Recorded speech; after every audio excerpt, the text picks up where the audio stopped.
Assalamu Alikum. Again, our guest is here, Sheikh Usamah at-Thahabi, who has travelled, I think, from Leeds today.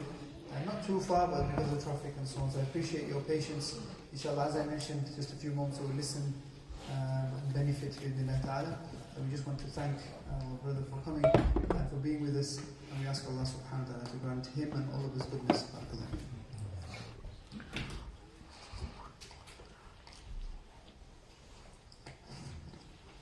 Bismillahirrahmanirrahim. Alhamdulillah, nahmaduhu wa nasta'inuhu wa nastaghfiruh wa na'udhu billahi min shururi anfusina wa min sayyi'ati a'malina. Man yahdihillahu fala mudilla lahu wa man yudlil fala hadiya lahu. Wa ashhadu an la ilaha illallah wahdahu la sharika lahu. Wa ashhadu anna Muhammadan abduhu wa rasuluhu salawatullahi Assalamu Alikum amma ba'd. We want to apologize for being late due to circumstances beyond our control. The lateness came.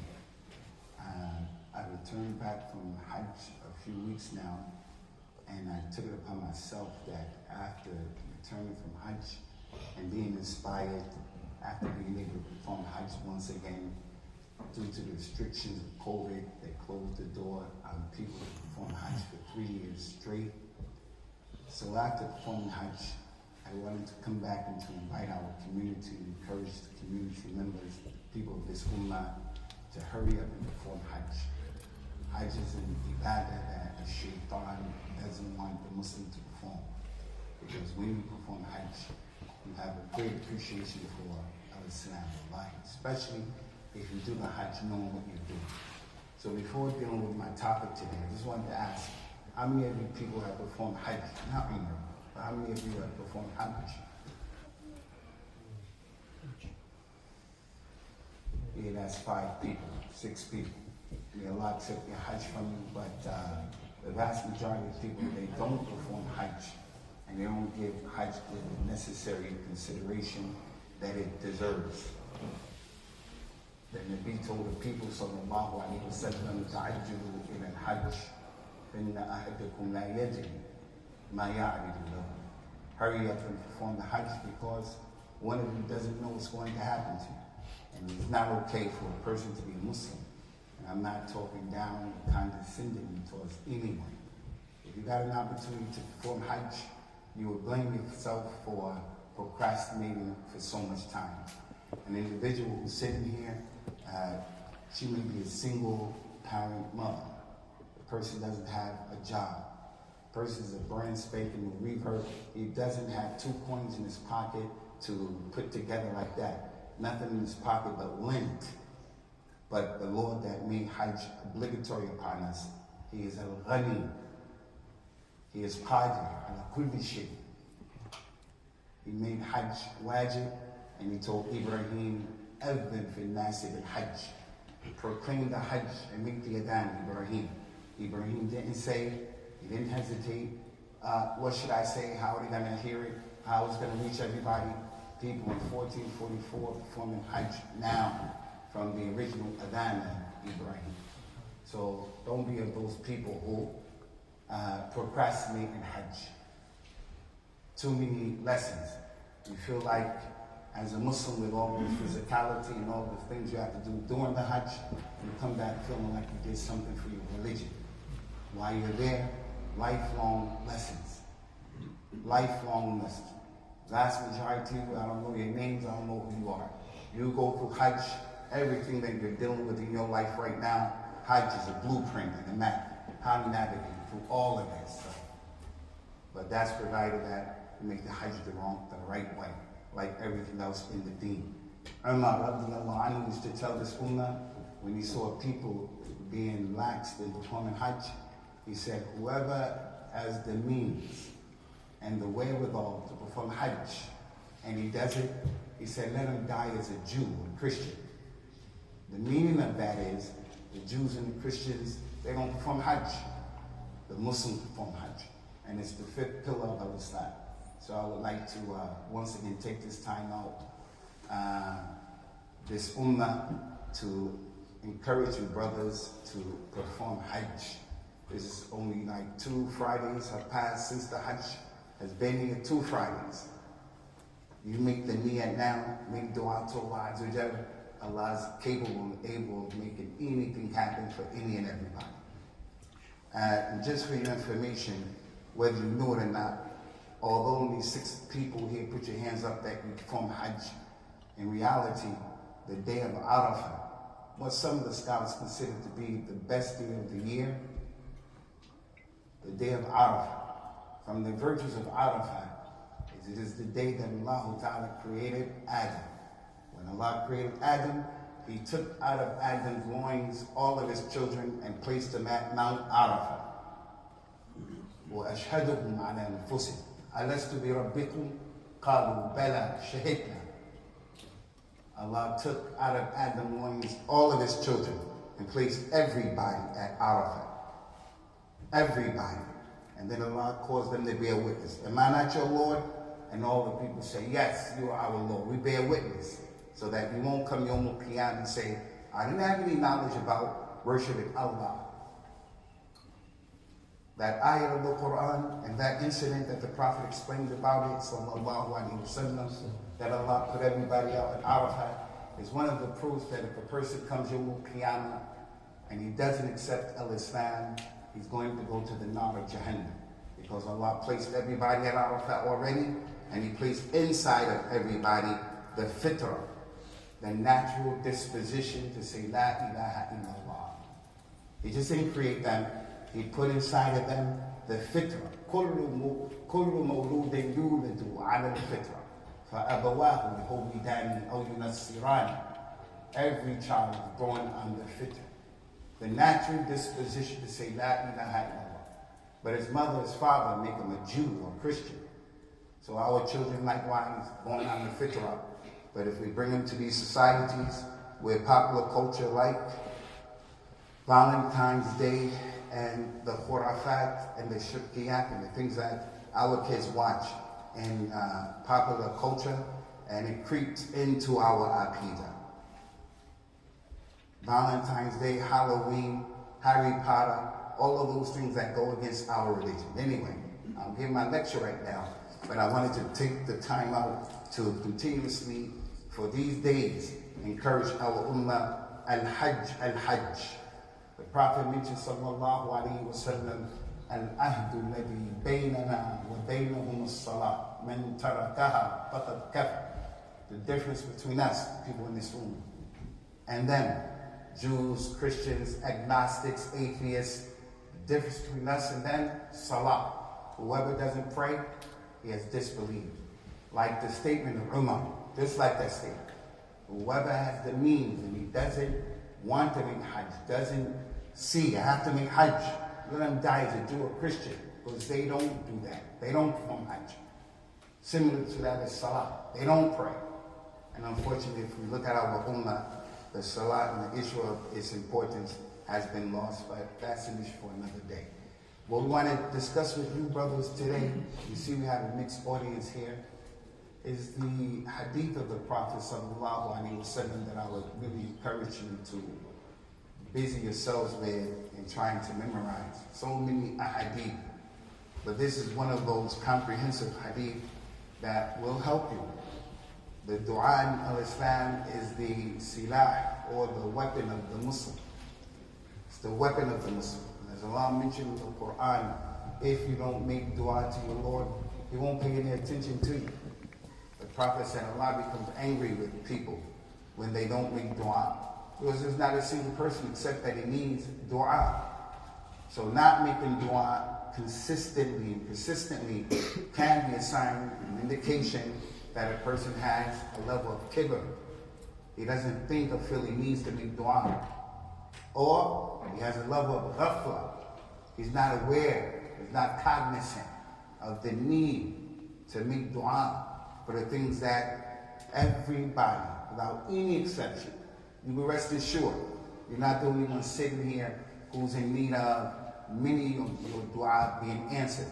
And yet, the dua is something that is neglected. So today's dua is one of the tremendous dua of the Nabi sallallahu alayhi wa sallam that hits everybody in this masjid, inshallah.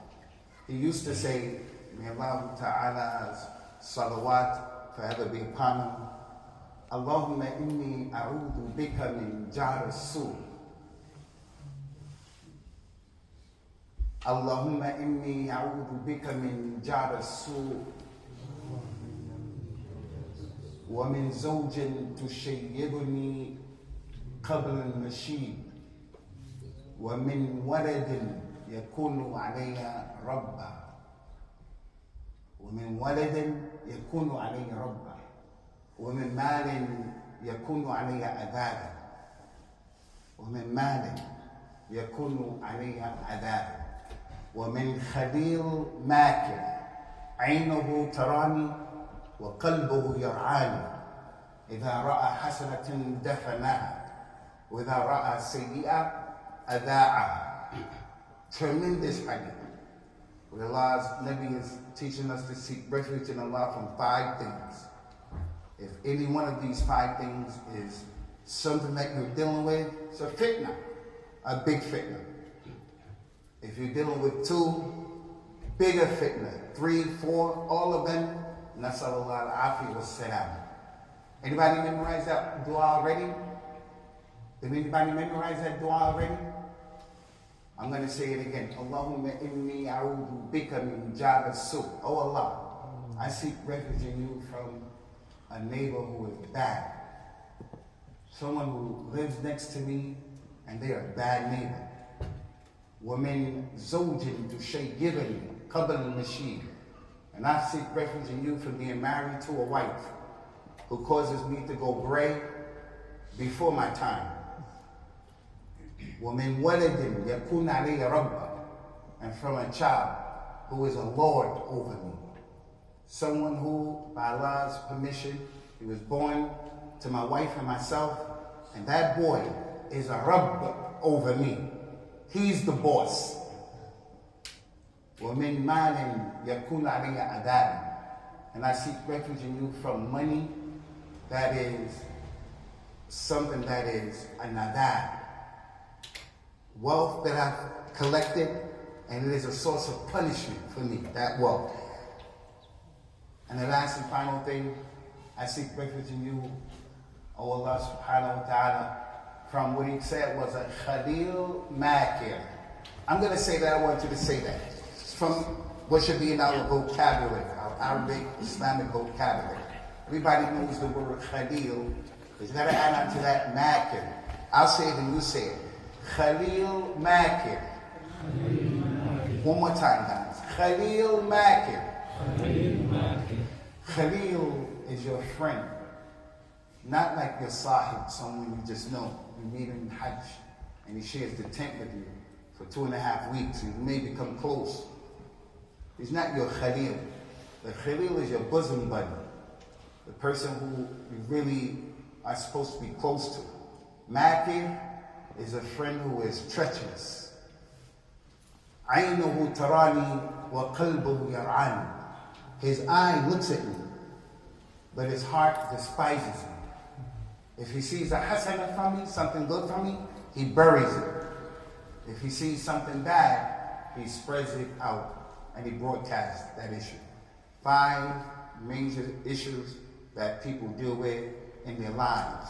From the dua of the Nabi sallallahu alayhi wa sallam, who was the Sayyid of Bani Adam.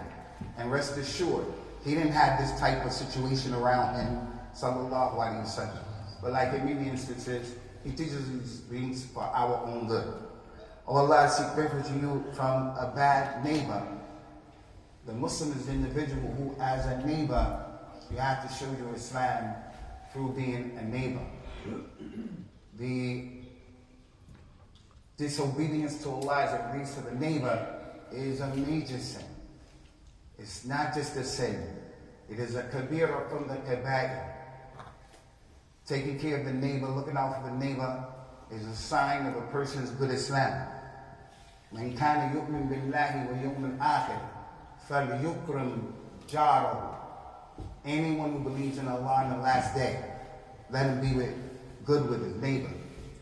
The Prophet told the companion, sallallahu alaihi wasallam, Jibril used to come to me and he used to always tell me, give me the wasiyah.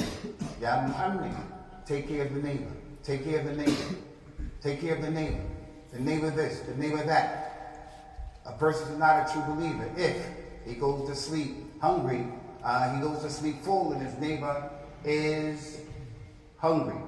He said, Jibril kept coming to me. I thought in Islam, Allah was going to allow the neighbor to inherit from the Muslim who passed away. وَعَبُدُ اللَّهَ وَلَا تُشْرِكُوا بِهِ شَيْئًا وَبِالْوَالِدَيْنِ إِحْسَانًا وَبِذِي الْقُرْبَى وَالْيَتَامَى وَالْمَسَاكِينِ وَالْجَارِ ذِي الْقُرْبَى وَالْجَارِ الْجُنُبَ. Tremendous ayat of the Quran. The Muslim is not the person who just comes to his masjid and puts his head down 5 times a day, or fasts where it's just between him and Allah. The Muslim individual is Islam has to be manifested with the haqq of the jar. I don't think I've ever been to Hull in my life, but I've been to Birmingham, I've been to London, I've been to Manchester, I've been to Liverpool, and those places. And the way the Muslims show Islam in those cities is a problem. It's a problem. The Muslim has a neighbor, the masjid is the neighbor, Yawm al-Jum'ah, the way you park in Islam, the neighbor. He has haqq, not haqq, huquq. And if you have a bad neighbor, then that's a big musibah. That's a big musibah. I've seen in the social media and internet real situations in Philadelphia, Pennsylvania, where the neighbors were arguing and fighting and they killed each other over the snow that Allah sent down from the sky. But one neighbor was upset, the other one didn't clean off the sidewalk. They started arguing because they had ongoing issues. And he killed the man over that. That's the terrible neighbor in Islam. And if you are tried with bad neighbors, a neighbor who plays music loud, a neighbor who beat up his wife, a neighbor whose children are in the street all night long making noise, that's something that the Nabi sallallahu alaihi wasallam sought refuge in Allah from.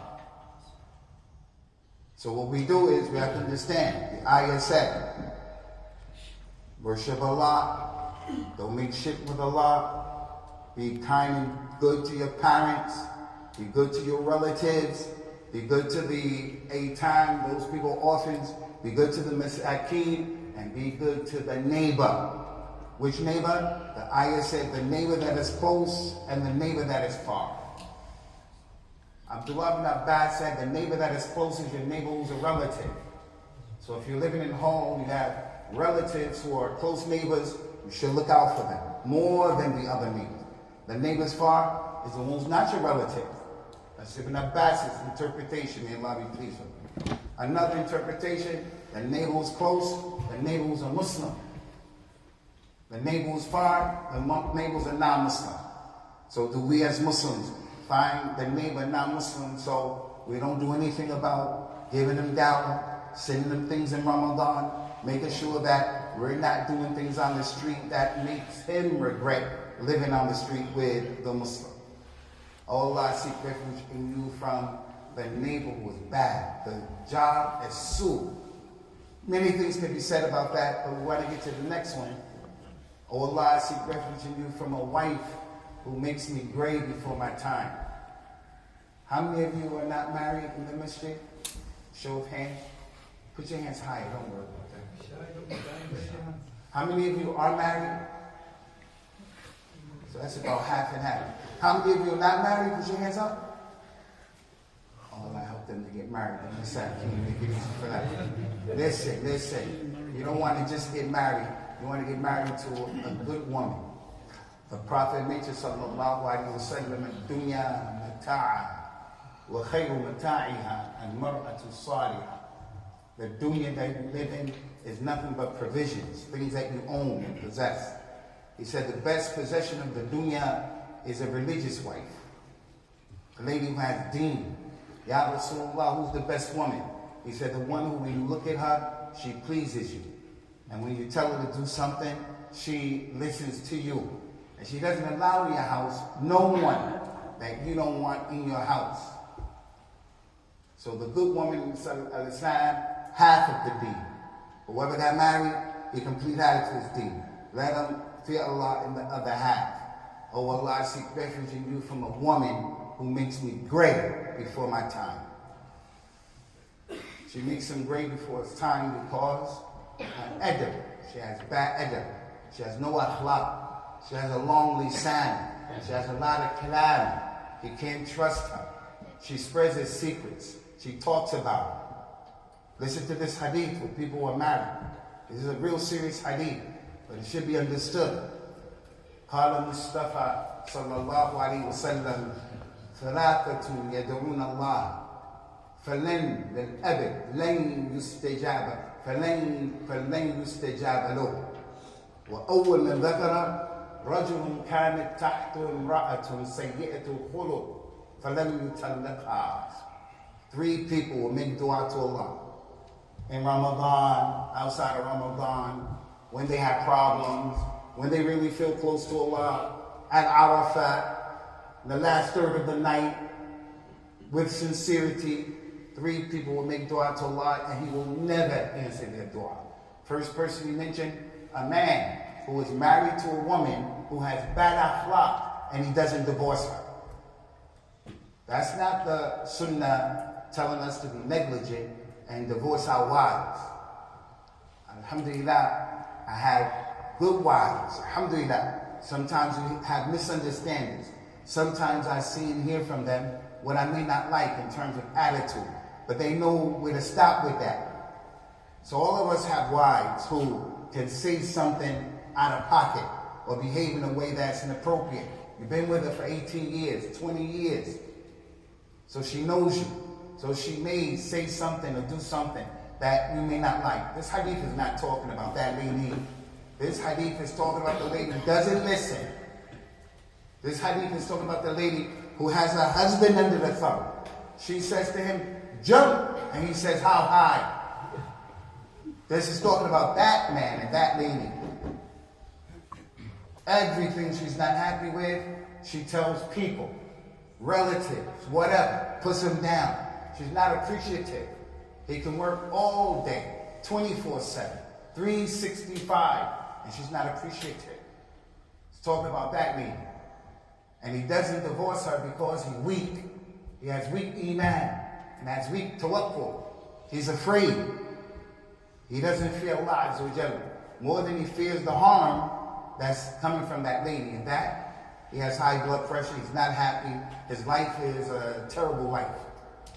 So he used to seek refuge in that. Did the Nabi of Islam have someone like that? Kalla. Wallahi, he didn't have any woman like that. His women are the women of the Jannah. Not just the Jannah, but the Jannah Firdaus, close to him. Sallallahu alayhi wa sallam, wa radiyallahu anhum ajma'een.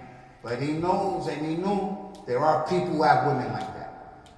So someone may sit in the audience and he looks at himself and says, well, my wife isn't like that totally, or my wife isn't like that. It's maybe halfway, maybe this is talking about me. The other person sits in the audience and says, well, I'm not married, I'm going to watch out for that woman. When I get married, I won't get married to that woman. What about the one who should be sitting in the audience and he should be saying, I have a religious responsibility not to create girls who turn into that kind of woman. How does that happen? By being negligent, LGBT, all of the rights that these people are giving people and the confusion that they're spreading. That today, Muslim girls today are saying that they identify as this and they identify as that. Because the leadership in the masjid, we're afraid to step forward in the community to say, that's not our position. We're going to let it be known from the minbar in Islam. LGBT is an abomination. We're not going to steal people's rights and break the law, but we're going to say our religion. So every father in the masjid, every married man in the masjid, every Muslim, you have a responsibility to make your position known. So that our girls don't grow up in society believing this is okay, and we're quiet about it. That's part of this hadith. Oh Allah, I seek refuge in you from a woman who causes me to become white before my time. Gray beard, gray hair, from worry, from hum and anxiety. Now it's important that we mention this to you. because it's the fairness of Islam. وَتَمَّتْ كَلِمَةُ رَبِّكَ صِدْقًا وَعَدْلًا. Allah's words have been complete, and Allah's words are truthful and they're fair in our religion. Allah's words. What are Allah's words? His words in the creation. We say kun fayabi, kun fayakun. Whatever he says is going to happen. That's his word. And his word is his religion. Everything in the religion of Islam is truthful and is justice.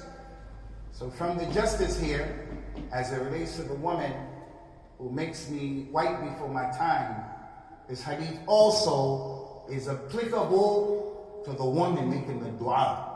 I seek refuge in you, Ya Allah, from the husband who makes me white before my time.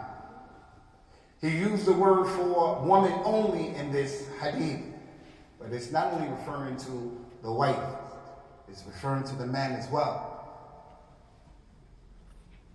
It's like when the Prophet said that the pleasure of Allah is in the pleasure of the walid, and the anger of Allah is in the anger of the walid. Allah's pleasure. Radallah fil walid. If your walid, your father is happy with you, Allah is happy with you. And if your father is angry with you, Allah is angry. And the Nabi used the word walid. But that by default means the mother too. Means the mother too. So in this hadith, I seek refuge in you from a woman, a wife, it means the man. Take this principle, especially those of you who are writing. This is a really important principle in Islam. The Prophet mentioned, sallallahu alayhi wa sallam, an-nisa shaqa'iqur rijal. An-nisa shaqa'iqur rijal. The women are twins to the men. That authentic hadith means everything in Islam that Allah or His Nabi told men to do, women have to do the same thing the same way, unless a proof comes and says they don't have to do it, or they don't have to do it the same way. So men have to pray, women have to pray. When men have to fast, women have to fast. But women don't pray at a particular time. Women don't fast at a particular time.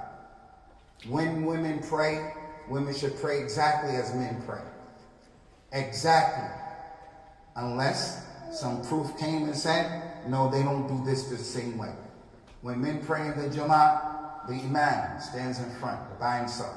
When women pray in the Jama'at, the woman in the middle of the first row with the women, she's the Imam. It's a distinction. When the Imam is leading the Salah and he makes a mistake, the men say, what do they say? Subhanallah. Or they open up on him to help him to read the ayah. If women are in the Jama'at and the Imam makes the mistake, what do they say? They clap their hands. At-tasfiq lil-rijal wa tasfiq lil-nisa. So the point is, everything that's applicable to men is applicable to women. Everything. Except where there's a dalil. Ar-rijalu qawwamuna 'ala an-nisa. Men have been given a position over women in the house. The husband, the father is the wali. The one boy, he gets 2 to the one girl's inheritance. And on and on and on and on. This is important when it comes to like prayer. Some of us teach our wives and daughters, when you pray, you make sajda, you should do this, you should do that. And there's no dalil for that. The Prophet came to the people, got on the minbar, and prayed in front of them. And told everybody, men and women, Sallu kama ra'aytumuni usalli. Pray the way you just saw me praying.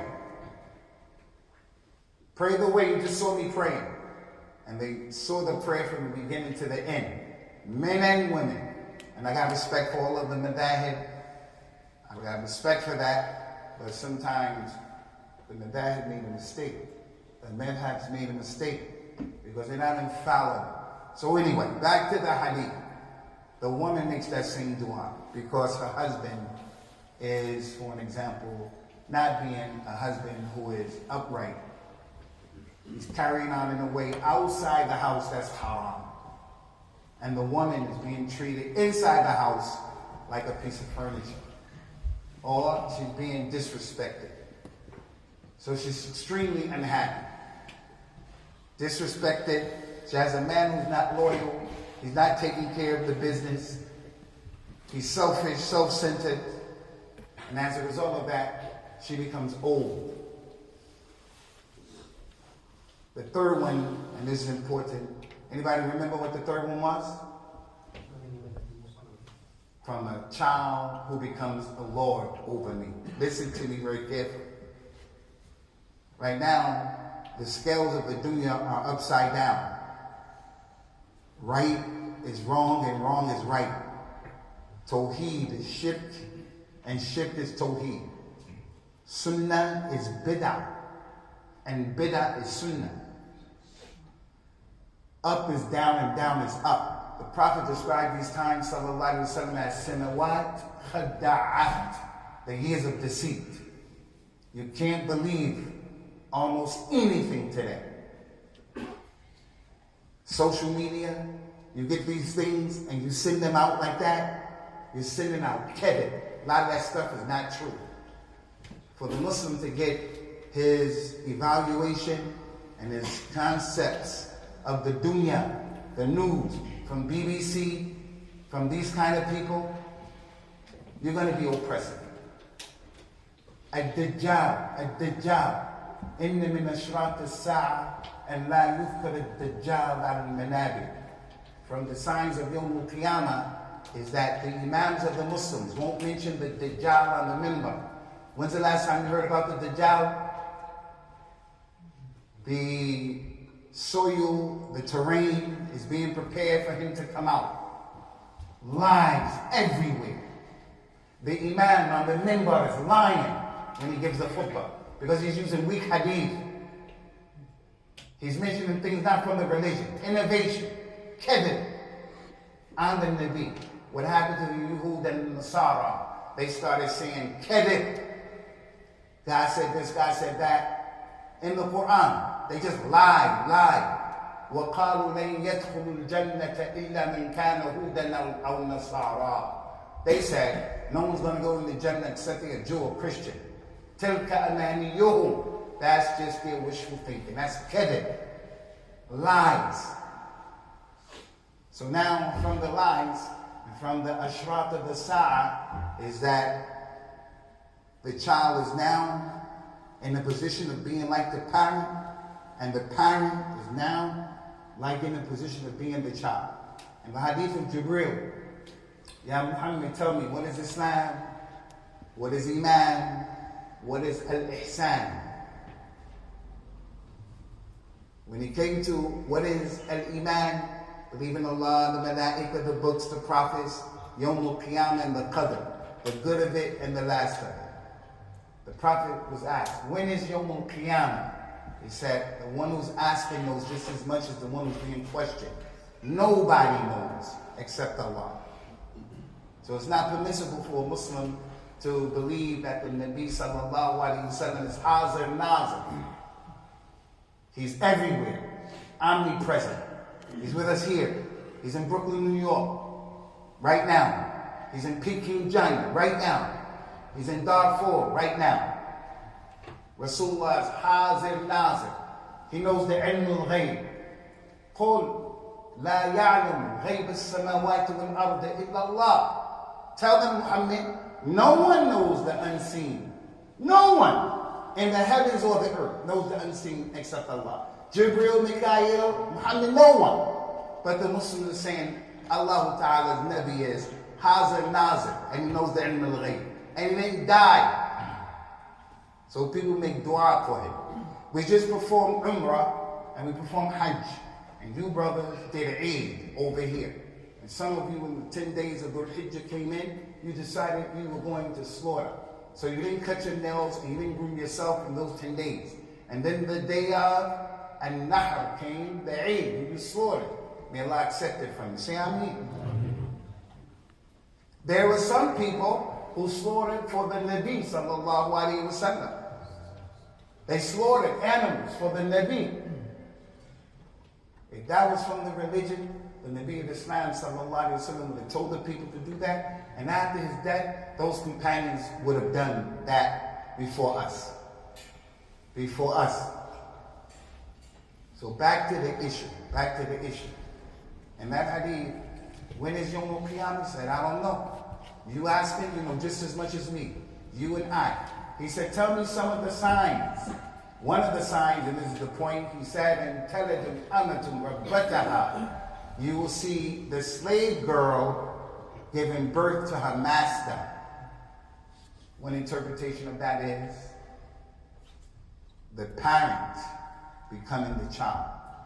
There was a time when I was young, the parent would say to the child who was acting up, hey Johnny, stop acting up, Johnny. Hey Johnny, you better stop acting up. And the parent say, Johnny, go get in timeout. Now Johnny says to his mother, hey Ma, you go get in timeout. That's what Johnny says today. The Muslim boy says that. In school, in the madrasa. I don't know about the UK, it's not that bad. But in America, the students are beating up the teachers in America. Beating them up. Where we come from, in Africa, we have adab. You respect the teacher. You respect the teacher, the mu'allim. The Quran mu'allim. Gotta respect them. But I gotta make this disclaimer because I'm against the cultural Islam, where we're practicing culture in the place of the deen. I'm against sending the kid to the school, the madrasa, and the teacher of the Quran is not competent. And he's beating the kid. And he's abusing the kid. No one in his right mind, no Muslim man, woman, in their right mind, should hand their child over to an institution or person who's going to beat their child. Father has to be there to make sure his kid is not being bullied in the school. Anything happens, he's going to go to the school and have an appointment and a meeting with them about my child in the school and in the masjid. But in our deen and where we come from, you're supposed to respect the teacher. You're supposed to respect the mu'allim, the hafiz of the Quran. But we don't have that now because this is the time that we're living in. And I have to say this. If you're one of those fathers who is too rough and tough, that's not the remedy. Can't be too rough and tough. Some of the older brothers here may have grown up and our fathers only taught us by hitting. He didn't sit you down, he didn't talk to you. He was angry, always angry. That's not the way. You deal with these kids today like that, you're going to run them away. You make tanfir. The Prophet said, Inna fikum munaffirin. From you people are those who run people away. Your dawah is too rough. You're too nasty. So you run the people away. The Imam prays, and he prays the salat too long. So the people don't want to come and pray behind him. He's a munaffir. It's that parent as well who is too rough with his kid. Can't be too rough. Nor can you be someone that the child can run over. The Nabi sallallahu alayhi wa sallam sought refuge in Allah Ta'ala from this phenomenon. For the young brothers who are kids, or your kids to your parents, you guys should fear Allah. You young brothers should fear Allah as it relates to your parents. You're old enough to realize it's not hard, it's not easy for your mother or your father. Some of us, our mothers are single mothers. We give them a hard time. Not only are we a rug over them, but we're like a big fitna, a musibah. You can't be a person who, like we mentioned, you're one of the members of the household and you're the problem. We have to bring to the table help for our parents. The fourth thing, Ikhwani, anybody remember the fourth thing? You remember the fourth thing, my brother? Huh? The what? He sought refuge in what? The fourth thing? From wealth. From wealth. Wealth is an integral part of our lives. We're not going to be of those people who say we want to be poor, we want to be bums, and we don't want to advance, get education. That's not our deen. We're going to tell our community, as Allah told us, وَلَا تَنْسَ نَصِيبَكَ مِنَ الدُّنْيَا. Don't forget your portion of the dunya.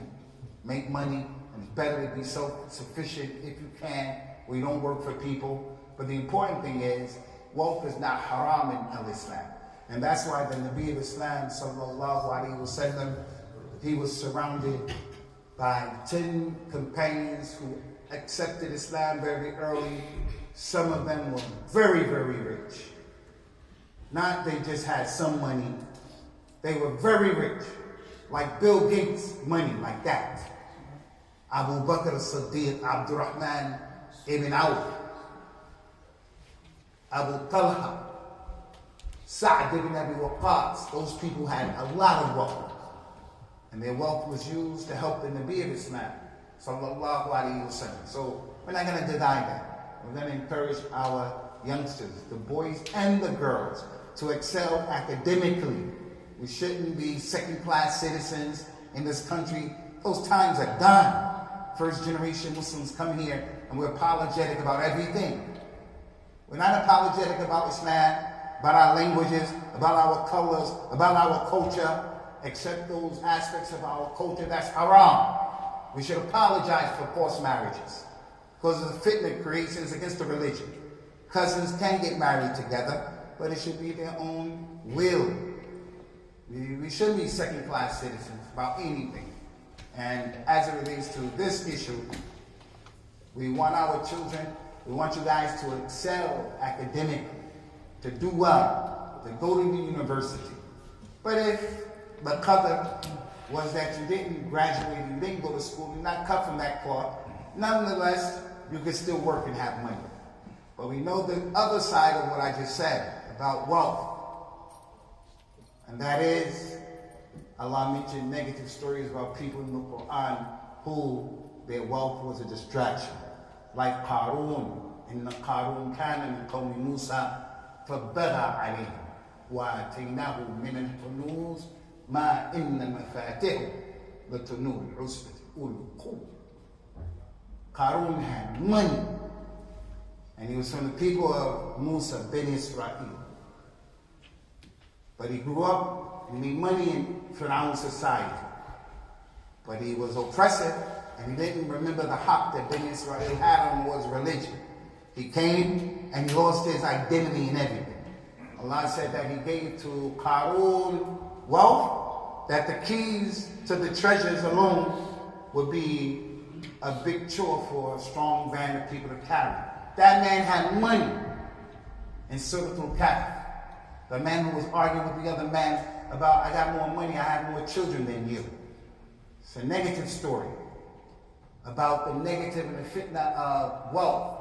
وَلَوْلَا إِذْ دَخَلْتَ جَنَّتَكَ قُلْتَ مَا شَاءَ اللَّهُ لَا قُوَّةَ إِلَّا بِاللَّهِ إِنْ تَرَنِي أَنَا أَقَلَّ مِنْكَ مَالًا وَوَلَدًا. The wealth that Allah gave you, if you just would have thanked Allah with it, gave zakat on it, not been arrogant with it, shared the wealth, if you just would have said that, and you would have said, MashaAllah, the wealth came from Allah. Not from you, from Allah, tawfiq, to you. Because you see me with less money in people. So those ayat is what this hadith is talking about. The wealth that's a punishment. The one who takes wealth from other than the Islamic way. The one who, common in our community, we steal the land from where we came from. Relatives had been left land, or neighbors had left land and they went wherever they went, and people steal the land of the Muslims, of relatives and other than that. That wealth is a piece of punishment. Piece of punishment is the person who goes to the court of law and he takes his issue to the court of law and he sues someone and gets money from them and it's not his wealth. Like what we have here in America. The lady gets a divorce and she wants half of the man's wealth after the divorce. Is that our deen? Does a woman get half of the man's wealth? No. Once he divorces her, she has no right to his money unless he has children. She doesn't get alimony. That's not our deen. It's not our deen. So some people take Muslims to court or non-Muslims and they sue people. Fake car accidents, what we sell people, things that we sell, services that we're supposed to provide and we don't provide them. That is wealth, and the person is fasting. The person is fasting and he feels good in Ramadan. He makes Hajj, and he feels good about what he did in Hajj. And all of those rewards of Salah and fasting and Hajj, they go to the person that he was oppressing. The Prophet asked his companions, do you people know who the bankrupt person is, the muflis? They say yes. He's the one who has no money. He doesn't have any money, no property. He said the muflis person from my ummah is the one who will come Yawm al-Qiyamah. He'll have salat, he'll have zakat, sadaqah, he'll have sawm, he'll have hajj. But he hit this one. He shed his blood. He lied on him. He backbit him. He ate his and devoured his money. He did this to him. He did that. So Yawm al-Qiyamah, their bad deeds, his bad deeds, their bad deeds will be thrown on him. And if all that's exhausted, his good deeds will be taken. They will get his good deeds. And if his good deeds are exhausted, their bad deeds will be thrown on him. That's the wealth that is a punishment. That's the wealth that's a punishment. That everyone has to take time out to consider what's his vocation. The young man is looking towards the future. What do you want to be? Well, I want to design computer games or whatever it is. What you have to look, is that thing halal or haram?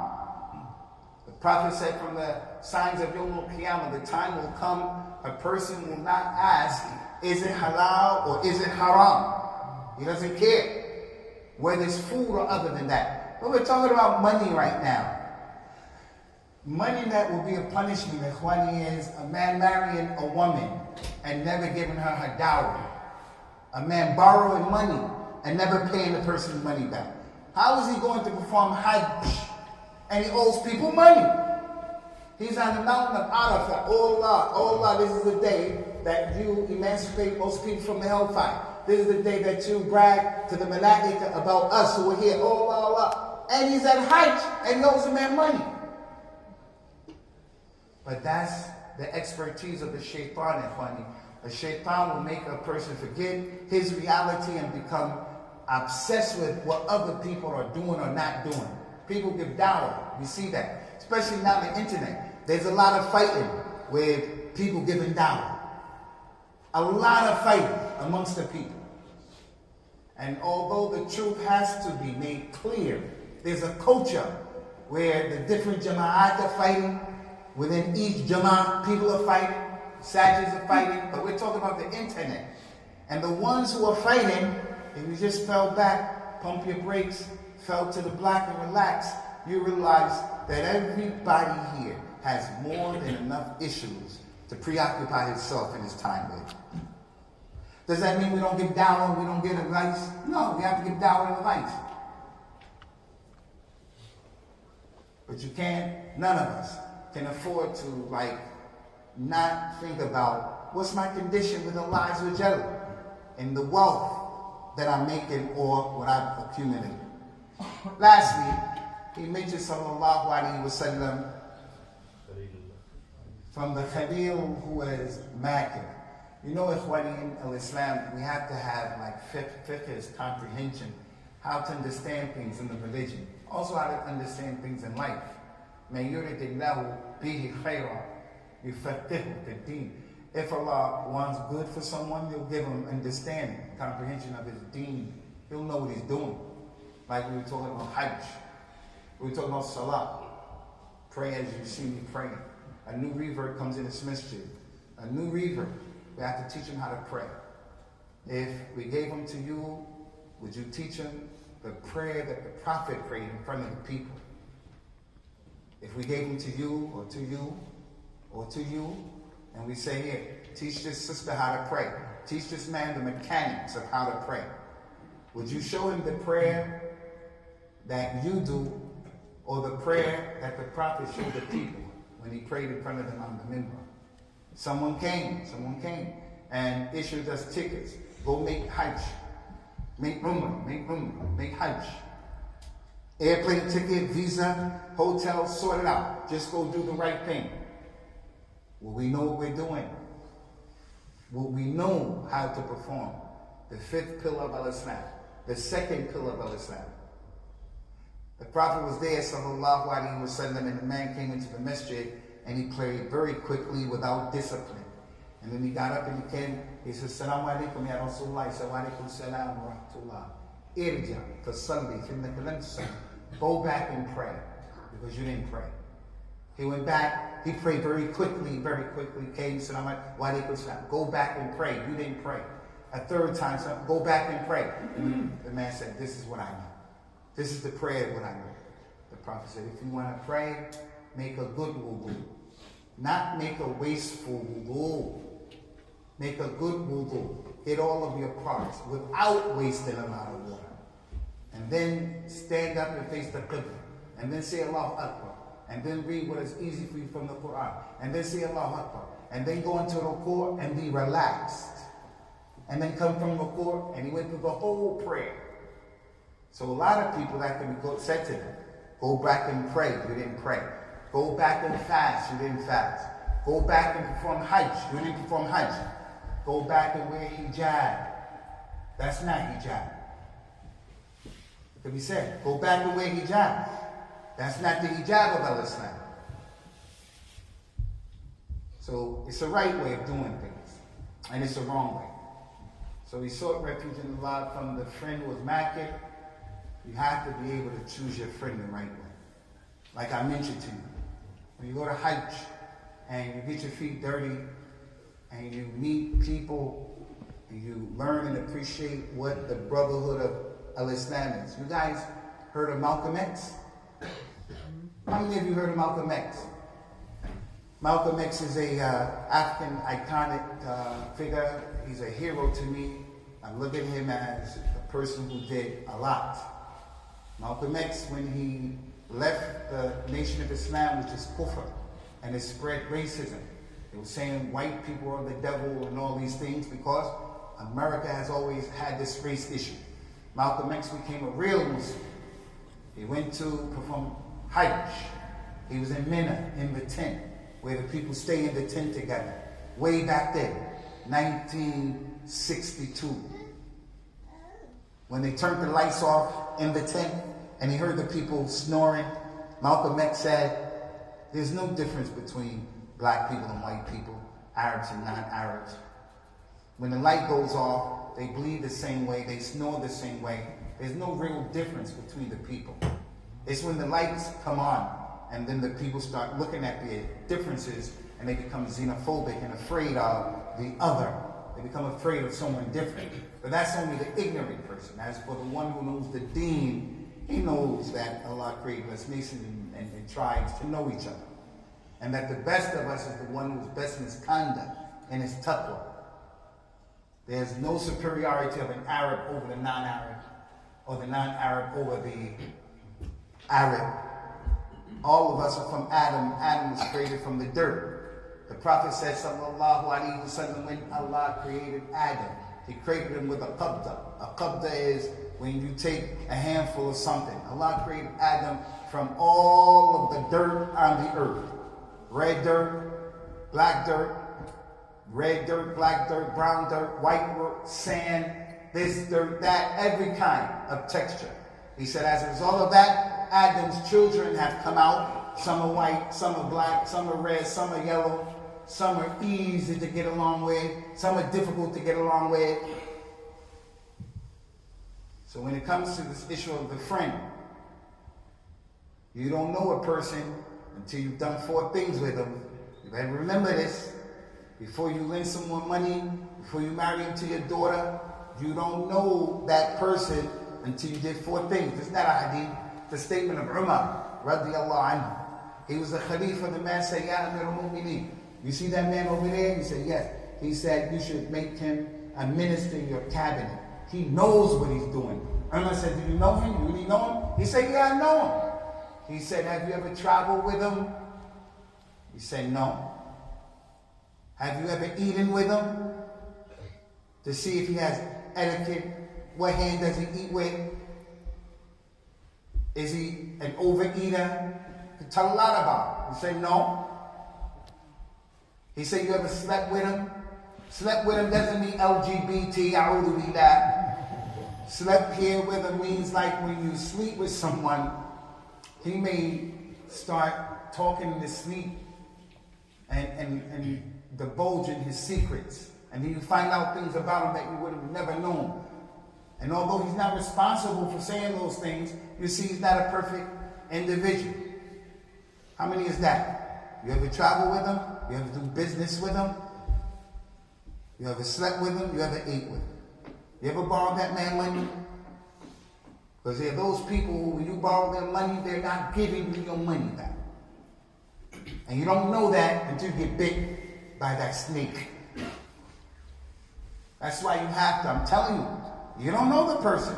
Allah said in the Quran, Al-Akhillau yawma'idhin ba'duhum li ba'dhin aduwwun illa al-muttaqin.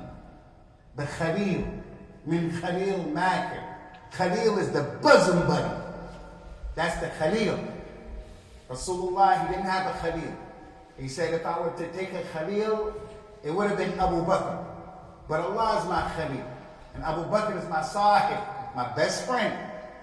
Ibrahim is the Khalil of Allah. The Khalil is that real close friend. So the friends, they're going to be enemies, Yawm al-Qiyamah. Why did you let me do that? Why didn't you give me advice? Why didn't why didn't you stop me? Why this, why that? The Khalil Makir is that individual, as the hadith said, his eye is looking at you, but he's not looking at you wanting good for you. He has shamata. Shamata. I'm going to say that word. I want you guys to say it. Shamata. Shamata. You got to remember that word. What was the other word that we taught you and everybody said it together? My man right there in the middle with the glasses. My brother right there. Yes. What was that word that we taught you earlier in the Dutch? What was that word? Which one? That one, man. That one. Khalil Makir. Good job, my man. Good job. Khalil Makir. No one was whispering that to you, was it? Astaghfirullah. Astaghfirullah. This is the new word, shamata. Shamata is when something negative happens to somebody and you get happy. You get a divorce, there are people happy. Your son doesn't get the degree, you get in a car accident, he gets happy. If the bailiffs come to your house and take your stuff out, he gets happy. You didn't get the visa, your wife didn't get the visa, they get happy. And a lot of these people share the same blood that goes through our veins. Hasad. And we seek refuge in Allah from the hasad. Ida hasad. A hasad is a big problem. Envious. Dabba ilaykum da'al min qablikum. Al-baghdad wal-hasad. The sickness of the community before you, the Yahud and the Nasara, that sickness has crept up on you, the Prophet said. And that is hating one another and being envious. Prophet Muhammad said, any ni'mah that Allah gave you, don't tell people about it. Keep it quiet. Because behind every ni'mah is someone who is hasad. You only tell people who you love. People you know they have your best interest. So you have to be aware of, you have to be on top of the friend who he doesn't have your best interest at heart. He's stabbing you in the back. And our women have to deal with this. She's not going to be happy with her husband, so she complains to her friends. And some of them are divorced, and some of them are miserable. As soon as the lady complains, she says, get a divorce. Get a divorce. She doesn't say be patient. She doesn't say go for arbitration. She doesn't say it was your fault. Misery loves misery. She says to your wife, to our wives, when they get upset, get a divorce. So the issue of the friend is peculiar to our Shabbat here. You young brothers, everybody who you're in school with, or who walks to school with you, or shares the lunchroom with you, or the playground, he is not your friend. The Prophet told the Muslims sallallahu alayhi wa sallam, لا يأكل طعامك إلا تقي ولا تصاحب إلا مؤمن. Don't let anyone eat your food except a person who has taqwa. Whatever you give him, he's going to appreciate it. A lot, a little, it was good, it wasn't good. He won't talk about you behind your back. Let him be a person of taqwa. If you gave him eggs, fried eggs and rice for lunch, and a piece of pita bread for lunch, he'll eat it and say alhamdulillah and make dua for you. Because he has the deen. Is he used to that? No. Does he see that as strange? Yes. But he's not that friend who's going to go and say, you know what he gave me? He's bakhil. What's wrong with him? I brought him to my house and I gave him this and that. What is he done? That's how his fathers are. You know they're fishermen where they come from, and that's how he is. And then he said, don't let anyone eat your food except person of taqwa. And don't be the friend of anybody who's not a mu'min. Who's not a mu'min. So the Muslim, he looks, can he not be nice to kuffar? He can be nice to kuffar. But you ask him, Ya Ahmed, Ya Bilal, who's your best friend in school? And the answer to that is a non-Muslim. That's not a good look. As you're growing up as well, teenagers, you have to be a leader. You have to be able to look around and say, I can't be influenced by these people, even if they're Muslims. They smoke, I don't have to smoke. You know they're doing this thing right now with these balloons, where Muslims are inhaling these balloons, and some of them are becoming paralyzed. In Birmingham, there's a big thing. And why does the child do it? Because everybody else is doing it. E-cigarettes. He normally wouldn't do an e-cigarette, but everybody else is doing it. So he has to try it. That's how it is. So you guys have to choose and pick who's your real Khalil. We're going to stop here, Ikhwani, and we ask Allah Azza wa Jalla for us tawfiq, inshallah, and that He subhanahu wa ta'ala protects us from these 5 things. I just real quickly want to test the people who are sitting here, just to see if you guys really got it, okay? Just real quick, inshallah. I'm going to ask you, my brother, what's your name? Ahi. What were the 3 words that we taught you guys in today's dars?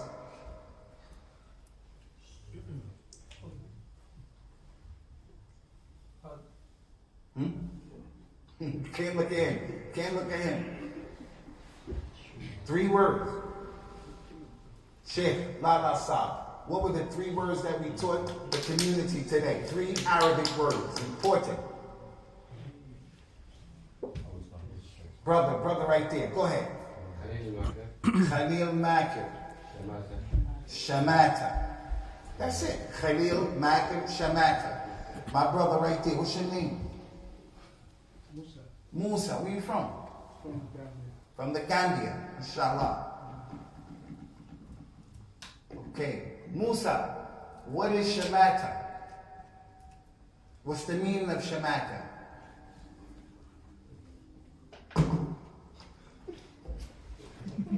What's the meaning of Shamata, Musa? You're from Banjo? Yeah, Banjo. Yeah. What's the meaning of Shamata, little man? So something bad happens to you.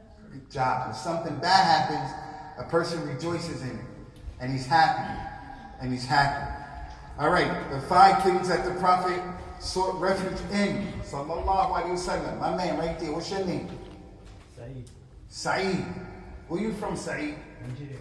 Nigeria. What part? Lagos. From Lagos, from the south. Saeed, what are the 5 things, brother? Give it up, Saeed. First is from a wife that's not. Before that. Neighbor. Yeah. From a wife. We seek refuge in Allah from a wife. From the bad wife. This Saeed. Then from a child that's a rock over. Good job. From an envious friend. From money, from wealth that's Punishes you. that's going to be a punishment for you. Then from a friend that's envious of. My man, what's your name? My man right here, what's your name? Right here, this brother, between you two. Right there, that brother with the glasses. What's your name? Amir. Amir. What are the five? Do you remember the five, Amir? Maybe not the right order. The wife who caused you distress. Before her, Amir. What is right? Neighbours, wife, was money fourth, so third was the child who's The job. money and an intimacy with friend. I know sometimes, some of us, this is just a reality, some of us people, they suffer from social anxiety. They don't like to be chosen. I take that on board. And we have to be careful about that, especially when people come to embrace Islam. He or she is a new Muslim. And then we bring them in front of the community. They don't have to be in front of the community. They can accept Islam as you and them. Or 2, 3 other people. They don't have to wait until Friday. And then when they come in front of the community, we give them the Shahada in Arabic. Say after me, Ashhadu. He doesn't know Arabic. You're making him even more nervous. That hadith, inna fikum munaffirin. From you are those who run the people away. He doesn't want to come to the masjid in order to be in front of you. He has social anxiety. Doesn't want to be in front of you. Doesn't even like answering questions. So you guys have to remember that. By asking you these questions, I don't want to put anybody on the hot seat or anything like that. But as we learn together, we shouldn't be shy about learning and about making mistakes. The Prophet said, sallallahu alaihi wasallam, he was talking. He told his companions as he was talking to, there are 3 people I want to tell you about. While he was talking, this happened. He said 3 of them came to the majlis while I was talking, teaching. He said one of them, Akbara Allah. He came from back there and came all the way in when he found space and he sat down and he listened. He wasn't shy. Nor did he break the people's shoulders like on Friday, Jummah. He came in and he found the space and he sat in the space. He said the second one is Istahya min Allah. He was shy. So he didn't want to come and just stayed in the back and he sat down. But he listened. He said the third man, A'rada. He turned away. He said, I don't want to listen to that. I don't want to listen to that. And he left. So this hadith, that shy person, don't be shy to learn. Don't be shy to make mistakes. Don't be shy to talk to your children. Don't be shy to tell your wife how you feel about your relationship. Don't be shy to tell your boss about what you perceive as being an injustice. You have to talk. You have to talk. Okay, Akhwani, if you guys have any questions, inshallah, we'll take a few questions and then call it a day. IslamicCentre. Sheikh? One question, Sheikh. I asked somebody, but I feel you find wrong answer myself. I hope, inshallah, I find the right answer today, inshallah. So, you mentioned here, we know it well, there's lots of groups, lots of ideology, Islamic world, lots of aqidah, lots of this and that. But what is the solution, inshallah? Actually, if not coming major solution, actually something is coming. We go back while from the Quran and so on. So what is the solution for that? Like what's the solution actually we need to know from the Quran and Sunnah, not from the ideology. The solution is not that complicated theoretically, because the blueprint has already been set in motion.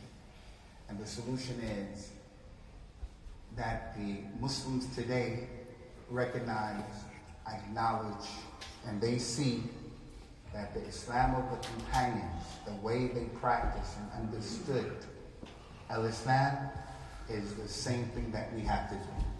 What was Islam during their time and the way it was, is Islam today.